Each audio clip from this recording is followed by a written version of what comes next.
গুরুত্ব দেয়। একজন সহকারী সম্পাদক হিসেবে আমি বিশ্বাস করি, সংবাদপত্র শুধু সংবাদ প্রকাশ করে না, একটি সংবাদপত্র সমাজকে সচেতন করে, অন্যায়ের বিরুদ্ধে মানুষের কণ্ঠস্বর হয়ে দাঁড়ায় এবং উন্নয়নের পথ দেখায়। আজকের এই ডিজিটাল যুগে তথ্যের অভাব নেই, কিন্তু বিশ্বাসযোগ্য তথ্যের মূল্য আগের যে কোনো সময়ের চেয়ে এখন অনেক বেশি। তাই সাংবাদিকতা সবচেয়ে বড় শক্তি হওয়া উচিত সততা, দায়িত্বশীলতা এবং মানুষের জন্য কাজ করা।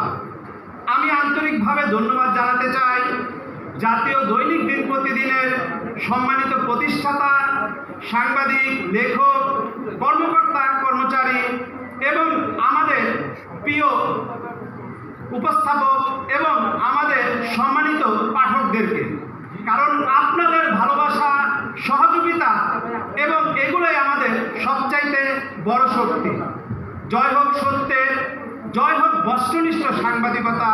সবাইকে আবারও ধন্যবাদ। আসসালামু আলাইকুম ওয়া রাহমাতুল্লাহি ওয়া বারাকাতুহু।